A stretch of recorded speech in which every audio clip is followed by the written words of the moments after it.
starting pitchers? Who needs them? At least that's what Gray Albright would have said at his Tout Wars NL only draft.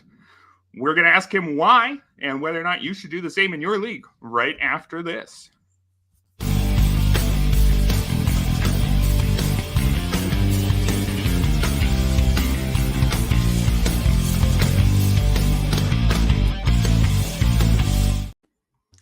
Welcome, everybody, to the RotoWire Fantasy Baseball Podcast. I'm Erik Halterman, joined today by Gray Albright of Razzball, and we'll be talking for most of the show about his very unusual Tout Wars NL only team, where he drafted not a single starting pitcher, although, of course, we are going to get into some of the headlines first. And Gray, we've got actual, real, live baseball games. It's pretty exciting for mid-March. I guess it's late March now, but are you getting up at 2 a.m.? Have you been up since the middle of the night to watch these live games, or are you catching it after the fact? Actually, I for the Dodgers Padres, I woke up on Monday, I believe, and I haven't slept for the last 96 hours. So yeah, I'm ready. I'm ready to go, man. I saw that the games local for me. I'm in Los Angeles, so the local time was 3 a.m. So I was like, yeah, I mean, I literally am obsessed with the sport of baseball, but I'm not like crazy, man. Come on, man. Like 3 a.m. I mean, what am I? If I was drunk in college, maybe, but I ain't trying to wake up at 3 o'clock in the morning to watch the basically extended spring training in South Korea. I mean, one love and all, but there's no way I was waking up to watch those games. Absolutely not. Honestly, props to the people who woke up and watched them even on the East Coast, because I'll be honest, if I was in New York and it was starting at 6 a.m., I still probably would have slept through it. I would have maybe caught the end of the game. But yeah, I wasn't about to wake up at 3. Nope, wasn't happening. Yeah, not ideal for us American-based fans, but I'm still happy that it happened. There's a whole world out there I'm excited to see. I'm glad to see that the fans over in Korea and, fans traveling over from Japan get to see their players in person. I do wish that I could have seen it, though. Yeah, absolutely. I saw there was a couple people who were complaining on Twitter. Oh my God, complaints on Twitter? No way. That seems no, that can't happen. I never would imagine such a thing. But yeah, so some people were complaining on Twitter that the games were so early that people, Dodger fans, wouldn't be able to watch Ohtani's debut with the Dodgers. But it's like, also you have a couple billion Asians that might want to watch baseball in on their time zone. So I mean, that grows the game, I would assume.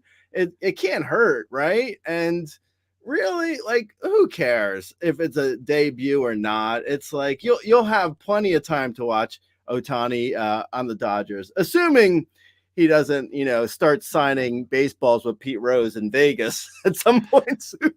Yeah, I think we do unfortunately have to touch on that bit. We're starting with a scandal right away involving the game's most beloved player. Not really how we wanted to start this season. Of course, we don't really know even what exactly the scandal is. There's a couple stories out already, and this scandal is 24 hours old. Initially, the story was that his translator, Ippei Mitsuhara, got into several $1 million worth of gambling debt and got his buddy Shohei to bail him out. But then the story later was actually that wasn't a bailout. That money was stolen. And, it could even be worse than that. Maybe these are all lies. There's basically no scenario where this is a good thing for Ohtani, because even in the best case scenario, his best friend, his translator, the guy he's been leaning on, betrayed him in some way, if that's the story that we're believing. So if you were drafting in this next week, are you going to ding Shohei Ohtani at all? Of course, he was a risky player to begin with, coming back from his injury. Does this add meaningful risk to an already risky profile, or do you just say it's Shohei Ohtani and he's not in legal trouble right now, so I'll take him? Yes. So I have a lot of thoughts on the Shohei Ohtani situation. So I think, it's kind of telling that the original story was Epi. I think I'm saying his name right. His translator said that Shohei helped cover his debts by with a $4.5 million quote unquote loan, which I'm assuming Shohei assumed he was never getting back. So I would think that is the actual story. That feels to me like the most honest, sincere thing that anyone said in this entire story. That's like his closest friend in the US, his like the guy he leans on, as you said, is in trouble, needs money. Shohei has money, so he's probably like, you know what, this is a really stupid thing you've done, but here's some money to cover your debts. Now, unfortunately, that's illegal. You can't do that. So I would think that Ohtani probably then learned from his counsel at some point in the right immediately after that, they were probably like, my good man Ohtani, you cannot be giving $4.5 million to cover bets. That is not what you can be doing. So at that point, there was probably some conversation, and it was like, I'm sorry, Epi, you're gonna have to be the fall guy here, because there's no way I'm going down on this. So I think that feels like, Occam's razor, the most logical thing that it could happen. I think that is likely what happened. That's my take on the whole situation. Unfortunately, MLB is now saying that they're not going to be doing any sort of investigation.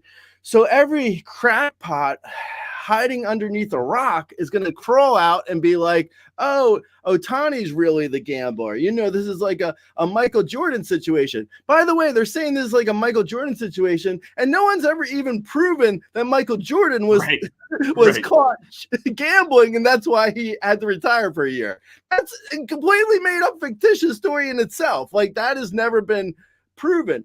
But with all that said, people are now saying that about Ohtani. So I hope at least MLB will investigate, because, this way, just to clear Ohtani's name, even if it's a somewhat, biased investigation, because, like, what are they really going to do? They're not going to suspend Ohtani, probably. So with all that said, as far as fantasy baseball goes, I would draft Ohtani as I were drafting him 2 days ago. I have no issue. Yeah, I think he's probably, fine. I think the only thing you could potentially say is maybe mentally it's going to be a lot more stress on him. Like before, it was like, he was the golden boy and everyone loved him. And now he may get a little bit more detractors to his fairy tale story. So potentially there's a chance here that mentally he has a harder time and his numbers suffer potentially because of that. But other than that, like, I don't imagine, I joked before about saying like he was going to be signing baseballs with Pete Rose in Vegas at the Circus, but I don't really think Ohtani's getting suspended. Like, I don't think that's a realistic thing. So if you're worried about drafting him because like in another week we're going to find out that Ohtani was actually the one gambling, and then he's going to get suspended for the season, and if you're worried about all that, you've somehow managed to do some sort of like crazy story in your head that isn't reality. The worst case scenario is MLB investigates, and that takes literally 5 months at least. Right. I mean, that's going to take the entire season. And then sometime in October or November of next year, they're going to be like, we've concluded our investigation and Ohtani is completely clear. That's like the worst case scenario. At least that's my take. What do you think? I mean, what's your take on it? Yeah, I think that there's nothing yet that suggests that, Ohtani is the primary person at fault here, that he's the one doing the gambling. I don't think there's any reason to allege that until we have an investigation that says that. So I'm with you in thinking that this is definitely going to affect his mindset all year. And, he may have done some things that are still legally dubious that end up having some sort of consequences. But I think I'm with you in that the main immediate effects are just going to be, this guy's going to be in a tough mental state. I mean, we already are worried about, the first year of a big new contract. How about throw in this on top of all that and throw in Tommy John recovery at the same time? It's a tough situation for him to be in. It's not the only bad thing that happened for the Dodgers in this whole series. The other bad thing was a pretty awful first start for their second huge offseason signing. Yoshinobu Yamamoto got knocked around after just one inning by the Padres. Now, of course, if Yamamoto had a bad start in, June or August, I don't think we'd be talking about it. But so far, it represents 100% of his major league experience to date. Do we move him at all in any way on our draft boards, given that it's one bad outing, but also all of his bad outings we've ever seen? Yeah, it is 100% of his outings have been bad. that is not what you want. That is accurate, unfortunately. Actually, on Razzball, there's been a bunch of people commenting to me, like asking if I was lowering Yamamoto in my rankings after his start in South Korea, and I just think that's crazy. There's no way I'm lowering him off of one start.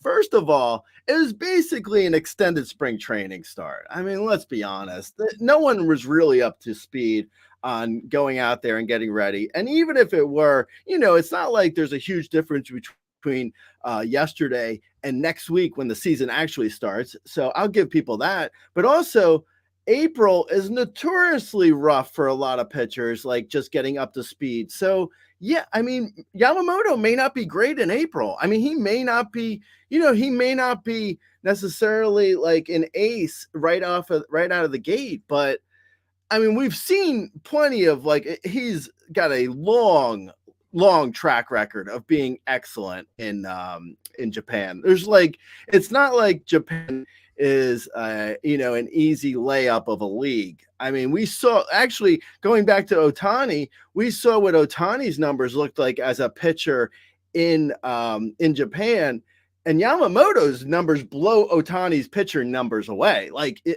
Ohtani had a bit more strikeouts than Yamamoto, but Yamamoto's command was much better. His numbers overall were much better. Yamamoto is the real deal. So if you're able to get an actual discount on him in fantasy now after one start, I would take that discount for sure. And also, if you're drafting between now and actual opening day, I think there's probably, in most leagues, you're able to bench guys. So it's just like bench Yamamoto for that one start that already happened, and then put him into your lineup for his next start when he's back in the U.S.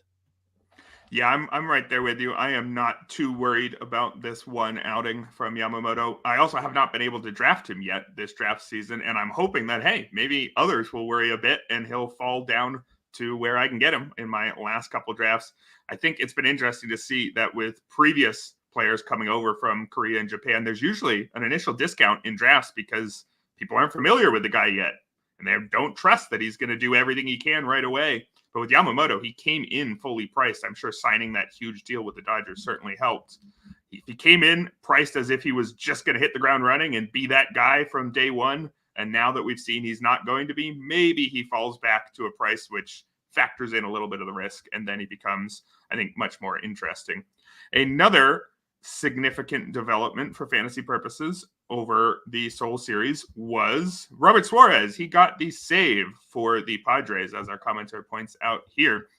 Of course, Suarez was expected to be the closer, I think is where we would put it, but not locked in. And I think even now still isn't officially named the closer. It was also a slightly unusual save. It was a 4-out save. He did come in the 8th inning.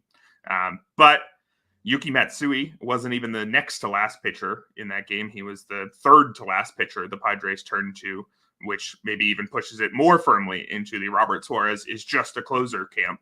So if Robert Suarez is a closer, I guess how far do we get to move him up the draft board? He's certainly been hovering a round or two after the last, Kenley Jansen's of the world, right? The final closers that you can just barely see yourself taking. Does Suarez move up comfortably, or does he just, touch Jansen, but not go much further. Yeah, I mean, I would say that the fact that he got the first save is definitely reassuring because there is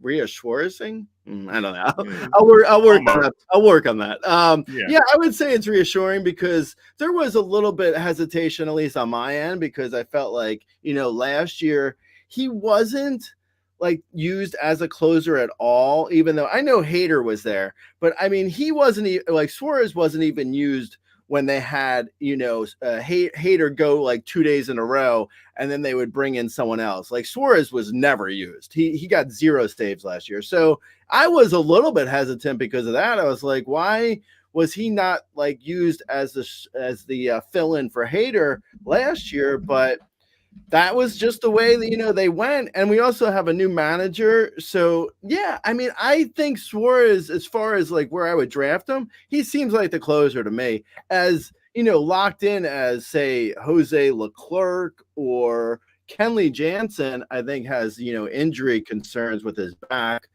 I would be fine taking Robert Suarez, say around like 150, 160 overall, which is around his ADP. I would say Kenley Jansen or Suarez.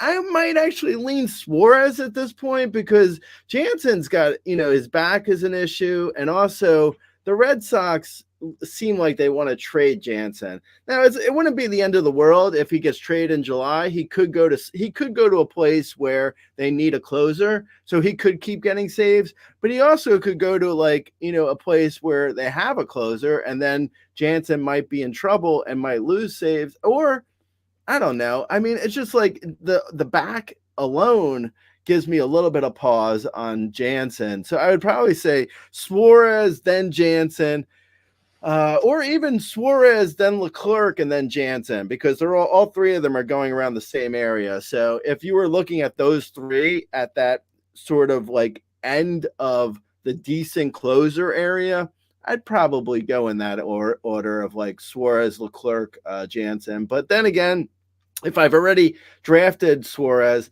I may take Leclerc, then Suarez, then Jansen, just to mix things up. But I don't, out of those 3, I feel like Jansen's probably my on the back end because of the back. Yeah, I think that makes sense. I think Suarez as a guy who should be getting saves now, but could pitch his way out of the role by midseason, and Jansen could injure his way out of the role or get traded out of the role. I think it makes sense to view them fairly similarly. Plenty of news happened that didn't involve either of the teams in the Seoul series, but I want to spend most of the show talking about your very exciting and unusual draft war in Tout Wars. But let's just touch on one final bit of news, and that's the news that Matt McLain is going to miss at least the start of the season with a shoulder injury, and it could be a whole lot more. We're still waiting for a second opinion, and everything is on the table, including surgery. And I don't know exactly what the surgery would be, but most shoulder surgeries are the sort of thing that keeps you out for multiple months. Obviously, this is a massive blow to Matt McLain's fantasy value. We'll figure out exactly how much once we see that second opinion. But how much of a boost is it to the other Reds? If you were someone who was, worried that the worst case scenario for Ellie De La Cruz sees him back in the minors by the start of May or something like that, because the Reds have so many other good players. Well, between the Matt McLain injury and the Noelvi Marte suspension, suddenly there's no real pressure at all. So are you adjusting the other Reds on your rankings? Has anyone ever gotten a second opinion and it's been positive? Has that ever happened? I feel like there should be first opinion doctors and then there should be second opinion doctors. And the second opinion doctors should have a lot better bedside manner. Like they should be really, really sweet guys or women, because otherwise they're laying down some really bad news all the time. So when McLain went down originally way back in like end of February, beginning of March with his oblique, I was a little bit like hesitant to move him down in my rankings because I liked him so much. And in retrospect, I was being a bias, and I should have been out on McLain much earlier is what I'm saying.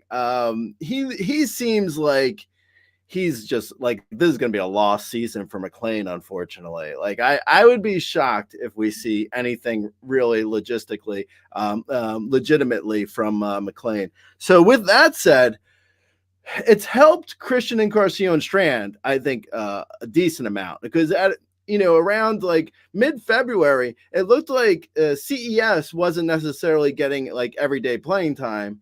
And then somehow Jake Fraley seemed like he was outside of the lineup looking in, and he seems like he's in now. Will Benson is interesting. So the great thing is, like, since the Great American Small Park, it plays like Coors East. Like, it's a great park. So anyone who gets in the lineup is it's an obvious boost for their hitting if they're at home. So like, I love Steer. I'm absolutely in on it. Like the Reds have had a tough run for the last, like, with Friedel and McLain. But the fact that Steer is fine, I love him. Fraley looks like he's in the lineup again. I love him too. Good power, speed. CES, like I mentioned before, he now seems like he's got everyday time, and he could be a surprising 30-plus homer guy who won't necessarily kill you in average. There's a lot of things to like in the Reds lineup still, and I've boosted a bunch of them. Hopefully, they now stay on the field. Right, true. No reason to believe that the injuries are guaranteed to stop here just because the Reds have had their fair share already. But certainly plenty of interesting players on that team who do benefit from the unfortunate news for Marte and McLain. We are going to get to your Tout Wars team in just a minute, but first I want to tell everybody about Fantrax, which is the site where I've had probably most of my smoothest drafts this winter. Fantrax is the most customizable fantasy platform in the industry, offering the greatest fantasy experience for your dynasty, keeper, redraft, and best ball leagues. Coming from another service, Fantrax makes it easy. Fantrax can import any of your current leagues and customize if needed. Fantrax offers the most in-depth player pool in the industry, including minor league players. Do you need a customizable commissioner service for your fantasy league? Fantrax offers more customization than any other platform. Waivers, categories, scoring system, schedule. Fantrax offers custom solutions for all that and more. And it's all free. Sign up for free today and be entered to win an official MLB signed jersey from Vladimir Guerrero Jr. Simply go to fantrax.com/RotoWire and sign up today. That's fantrax.com/RotoWire. Fantrax, the home of fantasy sports. We're back here on the RotoWire Fantasy Baseball Podcast. I'm Erik Halterman, talking today with Gray Albright, who was sitting across the table from me at Tout Wars NL last week in New York City. And on Sunday, he drafted a very unusual team. There is no starting pitcher on Gray's roster. So we're going to talk about that for a while here, starting with the obvious question.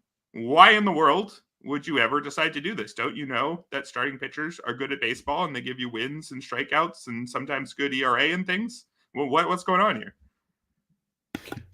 So, okay. So I give you, you want the long story or the short story? The long story. Okay. We got a podcast here. Okay. We got a podcast. We got time to fill. Okay. So the long story is I went down to Florida for the labor draft. I'm in 12-team mixed league with at labor. So anyway, so I go down to Tampa and I'm in the hotel bar and someone comes and so Doug Dennis from Tout Wars and Labor, he comes in and I start talking to him. So I'm talking to Doug and then someone comes in and they walk over to Doug and they congratulate him on his 2 previous seasons winning AL only tout. And I'm like, oh, wow, I had no idea. Congratulations.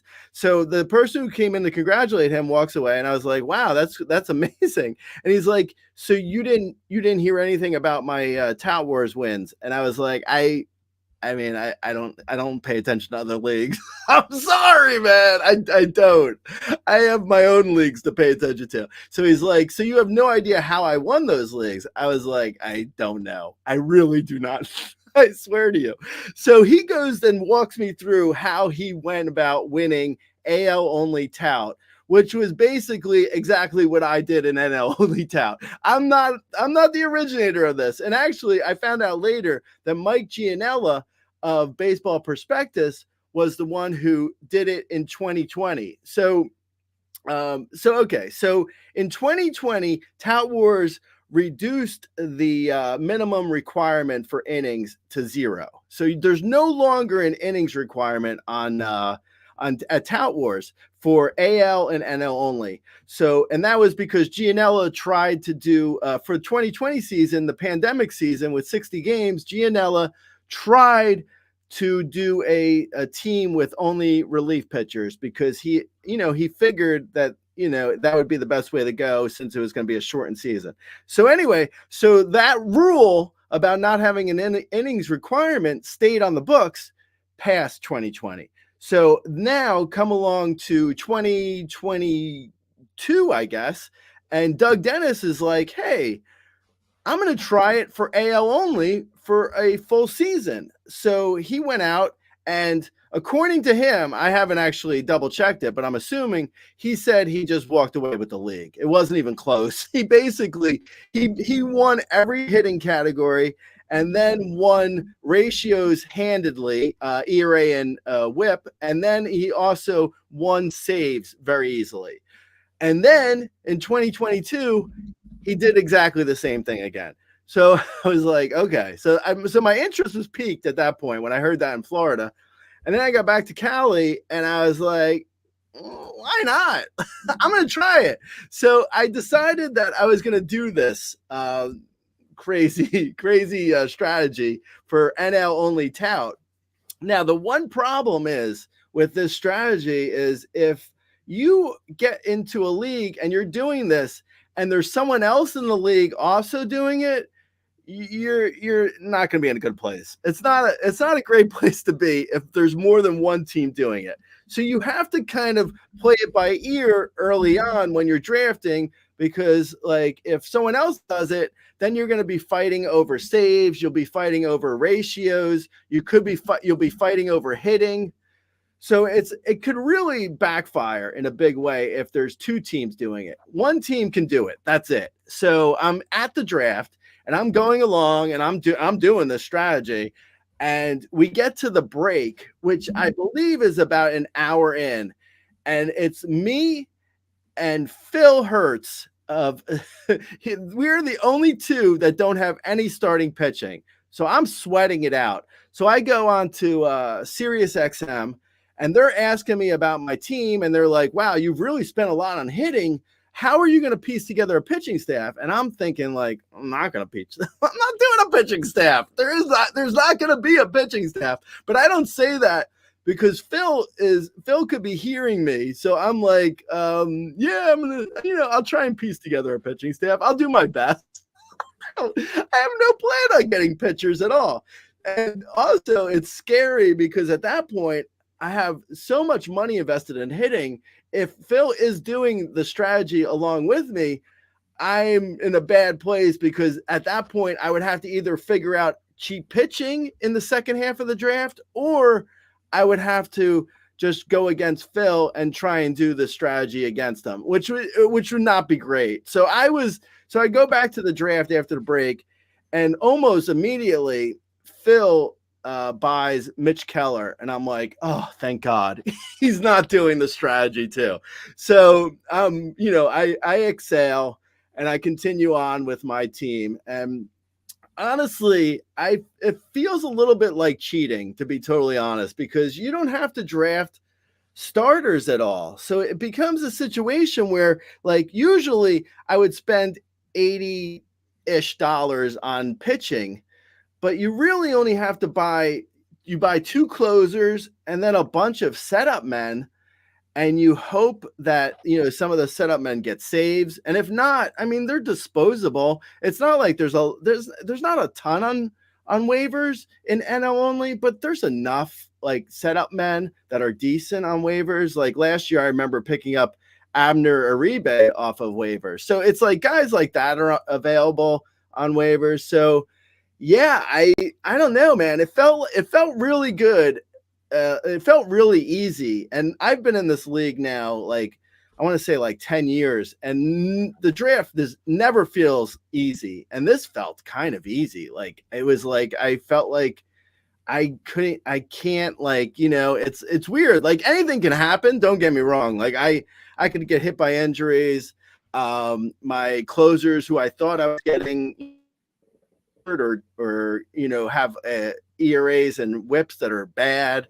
Like there's things that could happen, but I feel really good about my team, and I don't usually feel that good. Yeah, it must have been a great feeling when you saw Phil's team finally buy a starter and you knew that you were in the clear, because certainly that would be, I think, as you touched on, one of the main downsides of this strategy is if you end up pulling it off not all that well because you have to compete with someone else, then there's a chance that a team that's trying to look like Doug Dennis's but only gets 3/4 of the way there ends up looking quite bad. But you obviously did not have to deal with that mid-draft pivot. So I'm curious, you said what initially spurred you to do this plan was hearing directly from Doug and hearing that it worked very well. So to what extent was this just a cold calculating move of, hey, you know what? I think this is how you're supposed to win a league with no innings requirement. And to what extent was this you being someone who, I don't know, but are you someone who is just drawn to weird drafting for its own sake? And let's have some fun here. Let's see if it works. No, I'm not. I've never done any weird drafting before. I mean, I maybe some people might be like, well, I mean, your regular drafts are weird. I mean, that could be potentially true. I usually don't buy a lot of starting pitching as it is, but I don't ever go like this. And I don't really ever do weird drafting, like in general. Like I'm not that person.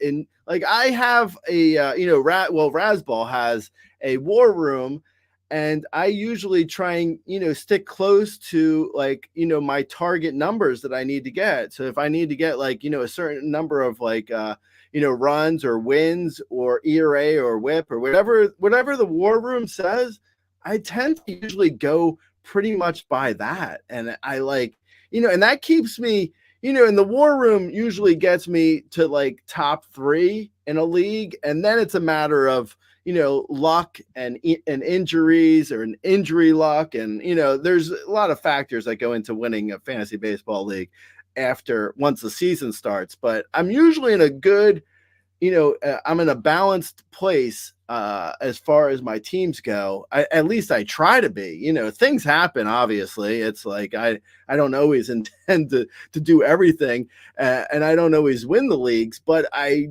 try to be balanced. I've never done anything this bizarre before, and for the first time, I felt like it was really it like freed me up. Like it frees up a good $50 on hitting. I actually, my one complaint about my team in retrospect is I think I could have spent even more on hitting. I spent a lot already, but I think like there was a couple guys, where I went and I spent like $2 or $3 on middle relievers. And I think I probably could have got away with spending like $1 on middle relievers after my closers. That is like, I have the Albright, Alizé, and I took Duvall as my 2 big closers. And in the, in an NL only league, for people who don't know, you really only need 1 closer. Like 2 closers is overdoing it. And also if you have 2 closers, you're in a place where you might start falling behind in wins and strikeouts. So like you can't go halfway here. Like it's like you can't do like you can't have a situation where it's like, oh, I'm gonna do like all relievers, and then I'm gonna do like 1 starter or something. Like you can't do that. Like that's not what you should be doing. Or on the reverse is like if you do say 4 starters and then have like 5 relievers or something, like it's just like you're somewhere in the middle. You're going to be in the middle with wins and strikeouts, and you're not going to necessarily do that well in ratios. So you'll probably do well in saves, but I mean, beside the point, you really have to commit. Like when I won Tout Wars previously, I won by maxing out innings. And I think for my money, maxing out innings is the best way to win, outside of potentially doing what I'm doing now, which is like having no innings. So I've now gone the opposite way.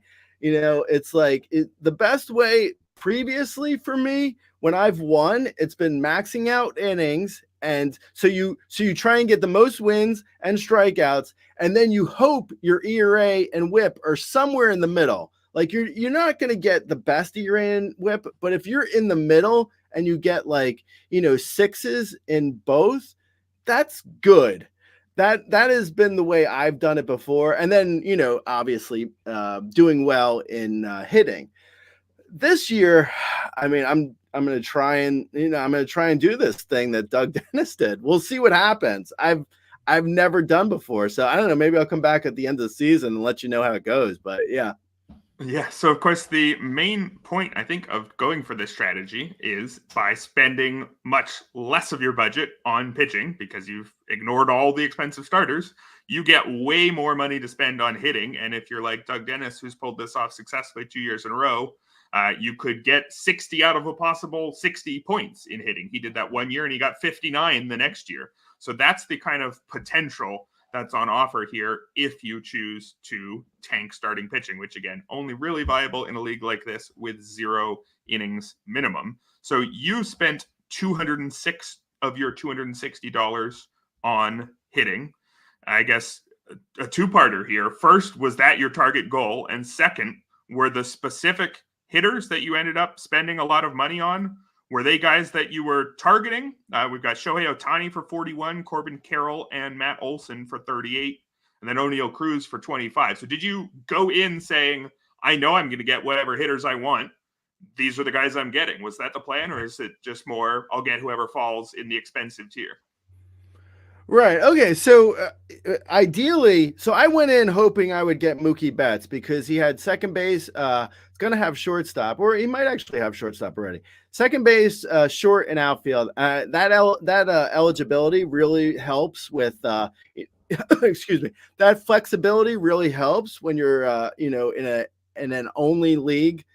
So that was who I absolutely had to have. And that didn't work out at all. He ended up going for $44, which I believe might have been the highest anyone went in the league. So outside of Acuna, who went for 52. Right. Excuse me. Right. Exactly. Acuna went for higher, but outside of Acuna, it was Betts. And I can't, I think I dropped out, at 42 or at 43. And honestly, 43 even probably was ridiculous.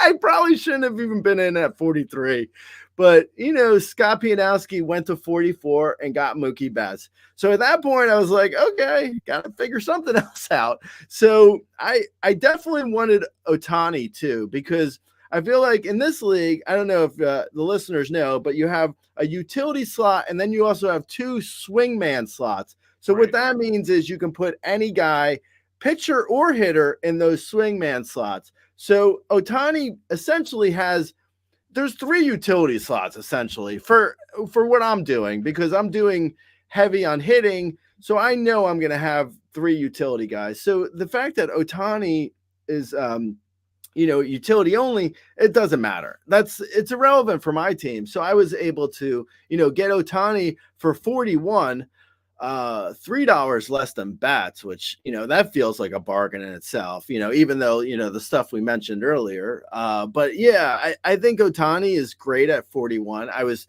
definitely getting Ohtani. I wanted Bats, didn't get him, but I definitely wanted at least 3 big hitters. So, it wasn't really like after, I wanted Betts and Ohtani, but after those guys, I was really kind of like fine with anyone more or less. Like, and then it comes into personal preference. Like, I like Olson a little bit more than Freeman, but I'm fine with Freeman. Like, I was bidding on all big hitters, I really like Corbin Carroll. I was in on Tatis. Like, I would have been fine taking Tatis. It's just a matter of where the money went, where the money ended up stopping at. Like, I was in for, like, I definitely love O'Neal Cruz. I was trying to get him. But if the dollars kept going up, I would have just adjusted and went a different way. But I was definitely in on like a lot of the big hitters for sure. I think actually, there was, I think I think it was Ian Kahn. Yeah. So Bryce Harper was another guy, because this is a OBP league. So Bryce Harper is very valuable. So I was definitely trying to get Bryce Harper. I like him a lot in OBP. I didn't get him, obviously. I'm fine with Matt Olson, though. Matt Olson brings probably a little bit more pop, maybe a little bit less on base percentage, but it's fine. But yeah, overall, I like the hitters I got. I was fine with them. Like, I don't really have, like, in the top, I want to say in the top 15 or 20 hitters overall, even mixed league, like this is even including AL, I like most of them this year. Like, there's no guys really jumping out at me. Like, I don't love Jose Ramirez, but he's like one of few. And like I mentioned earlier with Freeman, like, I'm lower on Freeman than most people, but I'm fine with it. Like, I'm fine if he were to fall to me. I would draft him. Like, there's not a ton of bad hitters in the top 20 that I'm like totally out on.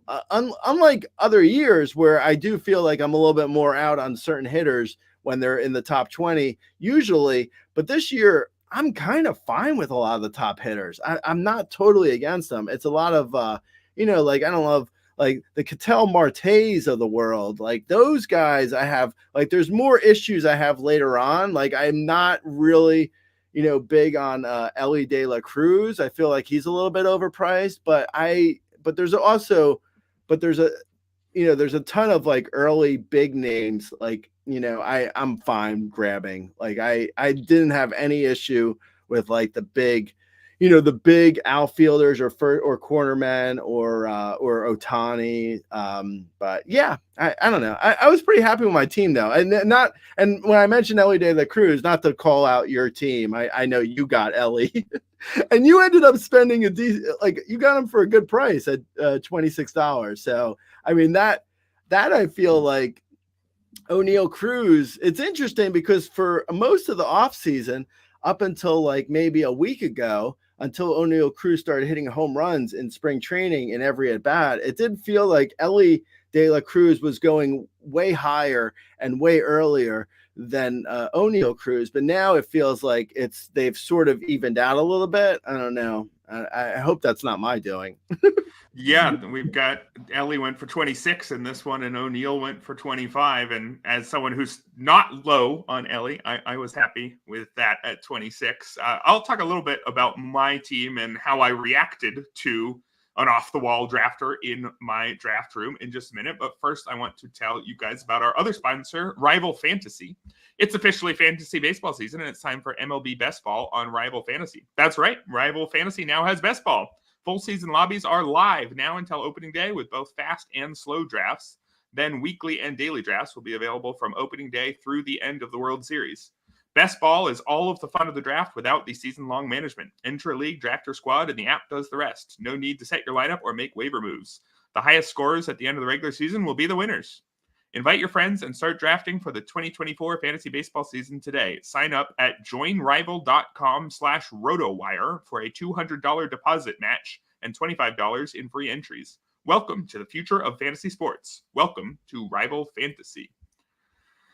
We're back here on the RotoWire Fantasy Baseball Podcast. Erik Halterman talking to Gray Albright about a very unusual starterless fantasy baseball team that he drafted in the Tout Wars NL only league, something he was able to do in a league with no innings pitched minimum. And when somebody does something unusual like that, especially I think in an auction/salary cap league compared to a draft, it really throws off the whole room.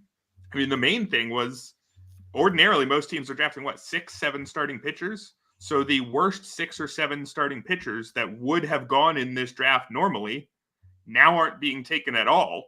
And the 6 or 7 after that, who used to go for, 3 or 4, are now going for 1 or 2. So because of your draft, I think I was very happy with the bottom of my pitching staff. I got a $2 Ranger Suarez, $2 Miles Michaelis, $1 Josiah Gray, and Gavin Stone. I mean, I'm not going to stump for any of those individual players as incredibly talented in any way or incredibly interesting. There's reasons why they're available for 1 and 2. But I think if I had known that somebody in the room was going to draft no starting pitchers, I may have been more prepared for this, and I probably would have spent less on starters early. I ended up with 3 starters who cost at least 18 in Aaron Nola, Bobby Miller, and Justin Steele. I think if I realized what was going on, though, I would have dropped one of those guys and tried to get another hitter in there. Is that reasonable to you? What would you have done if you realized that it was not you, but say me, who was doing the 0 starting pitcher strategy?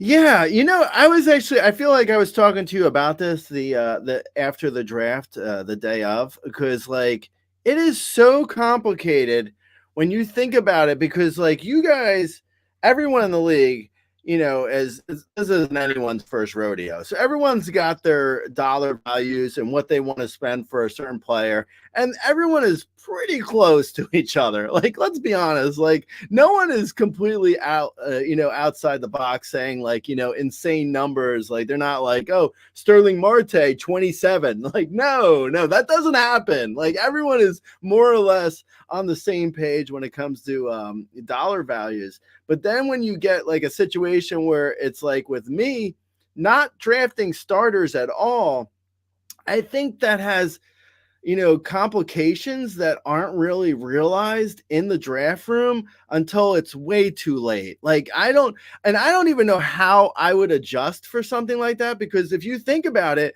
like you have certain values. And I remember you said like Miles Mikolas was $2. You got him for 2. And I remember on my sheet, because I had pitcher values just in case, like at the last second, I had to veer off strategy. I had pitcher values. I remember Mikolas was, I think he was $8 on my sheet. And I remember you saying to me, like, you had him for like 6, which makes sense, like 6 or 8, that's relatively around the same.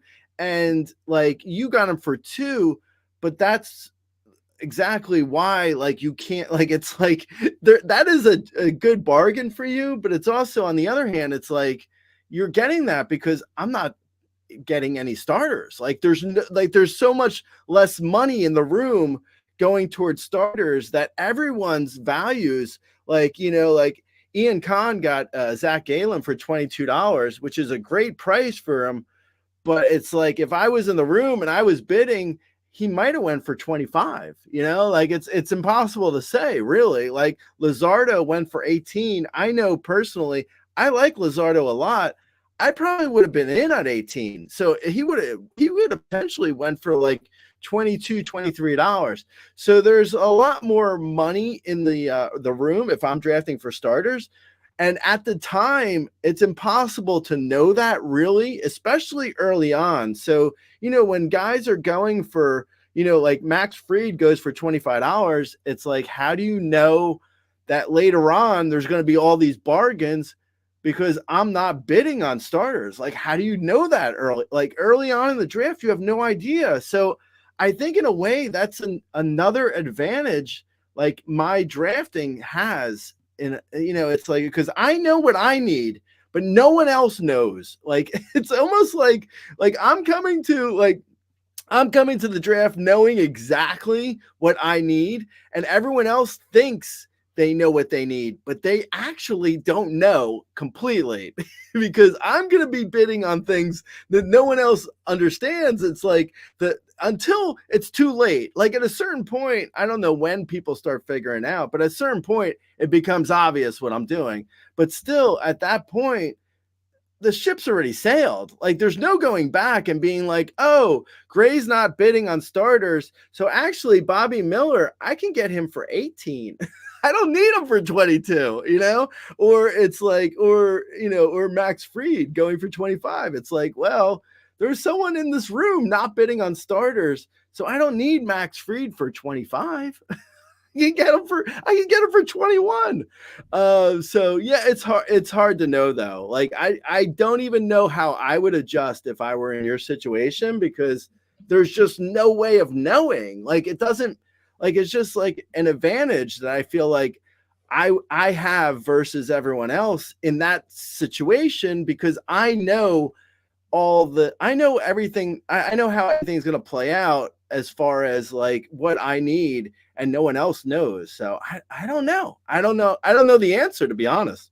Well, I'm glad you don't have a good answer, because I don't have a good one, and I was the one who just had to try to figure it out last weekend. And if I have to try to figure it out next year, I still don't know either. And I think you're absolutely right that the fact that the person doing the strange strategy knows that the room is different, but nobody else knows for several rounds, that's just huge. It felt to me, as someone else in that room, as if I had walked into the draft room with, the incorrect set of settings on my auction values or something. If I had come in with a sheet that was ready for a batting average league and it was actually an OBP league or something like that. It's all my values were just slightly off, but I didn't know until I had already drafted several players. By the time I realized it, I think I had bought all three of those expensive starters. So there was just no way for me to pivot. And their values certainly started to come in the middle starters, but it was too late for anybody to do anything different at the top.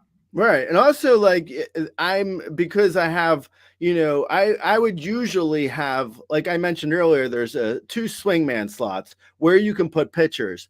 I will not be putting pitchers in those swingman slots, but a lot of teams do. Like, for instance, you have Gavin Stone in your swingman slot. By the way, a great buy at $1. I put him there to cover for Walker Buehler, so he'll be moving into a pitcher spot, and I'll be filling that with a hitter probably. But as of right now, you're right. I've got a pitcher stuck there. Right. Yeah. So I mean, there's again, like, but Gavin Stone, I mean, for $1 is like, that's an insane value that, like there's no way he would have went for $1 if I was still in the draft. But again, though, you have like the 2 swingman slots. So you're bidding on like Gavin Stone there. I have 2 hitters in my swingman slots, and I'm never putting pitchers in my swingman slots, which is no surprise to anyone, because I have to win every category in hitting for this strategy to work. Right. But I also don't need, if you're playing for like strikeouts and wins, there's going to be weeks where you might use a pitcher for a swingman slot. And honestly, you kind of should. Like, it's like, I'm not, telling you anything you don't know. It's like, when you're going in this league, if you're doing it right, you're probably using a pitcher in your swingman slot at least part of the time. Maybe not every week. It depends on what players you have. But I will never use a pitcher in my swingman slot.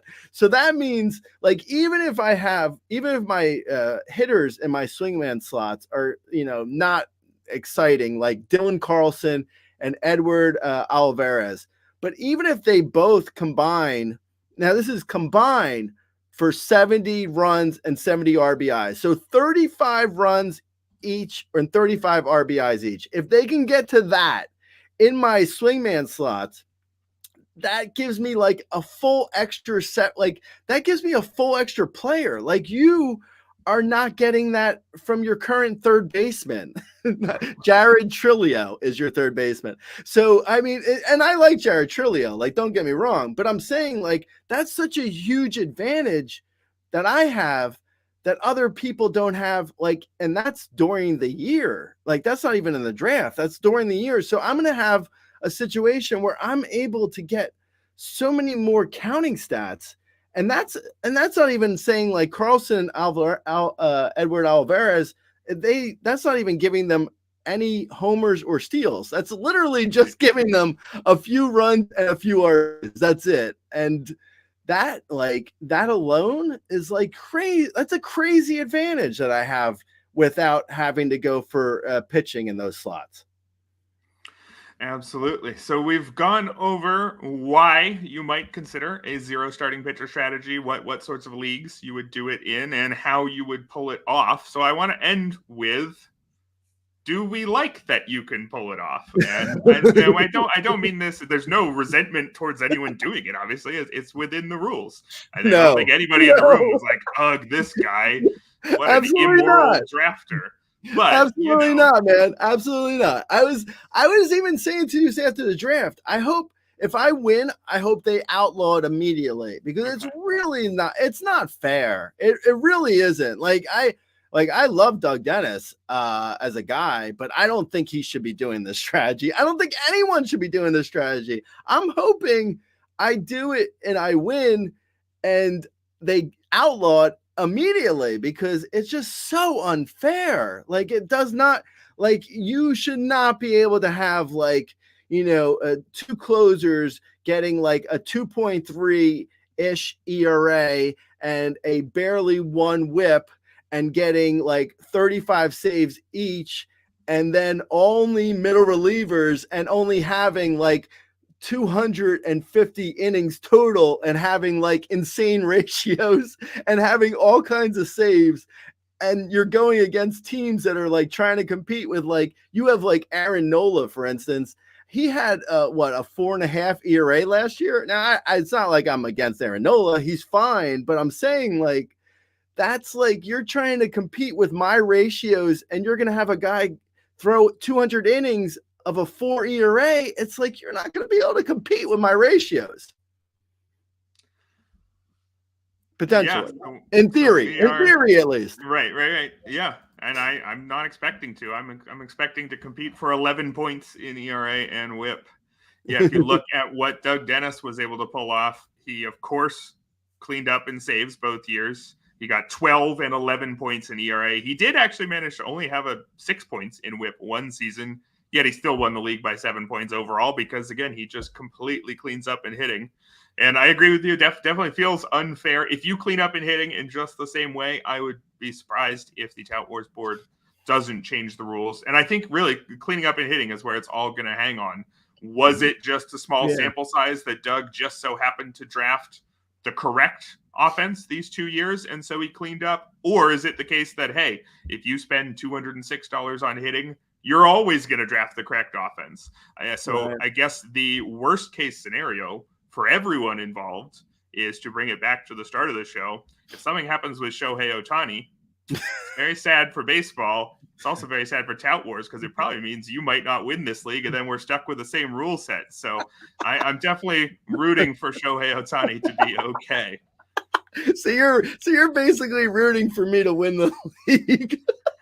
If I don't win it, I hope you win it, so that we play under different rules next year. I guess I'm hoping that either you're proved right, or I somehow manage a heroic upset here. I'll say this though: if hopefully I'm either proven correct and I win the league, and we outlaw the rules, or I have a super mediocre year, and it's like, and then we go into next year, and it's like, maybe it's not that great of a strategy, and it's just Doug did it well, and it's not that easy to pull off. I mean, that could also, that's another possible scenario where it's like I wasn't able to do it, so it's like leave the rule the way it is, and let's see if people are able to replicate it or not, or don't even bother with it. Right, if this turns out to be just one of many good strategies and not an automatic win, I think that would be fine. If that's the reality, and if there's more ways to win a fantasy baseball league, that's perfectly cool. Well, thank you very much for going over your draft with me, Gray. It was a great show. Thank you so much for your time. Anything to plug over at Razzball before you head out the door? We have all our in-season projections now up and loaded. We had all the projections for the Korean games were all in our in-season tools, and now going forward, I think all our Streaminator and our Hitron and all our in-season tools are up and ready to go with in-season projections. So yeah, and there's also a 3-day free trial. So if you want to just, give it a shot, it doesn't hurt. I personally have in the last 10 years done any streaming pitchers or hitters without using it, and and neither has Rudy, and we both do well in our league. So I think that says everything you need to know. But if you want to just give it a shot, it's free for 3 days. Well, I know at least one league where you won't be streaming any starters. That sounds like a very useful tool in all your other ones. Thanks again, Gray, for your time. Thank you to our listeners for following along in the chat. We'll be back with you tomorrow here on the RotoWire Fantasy Baseball Podcast.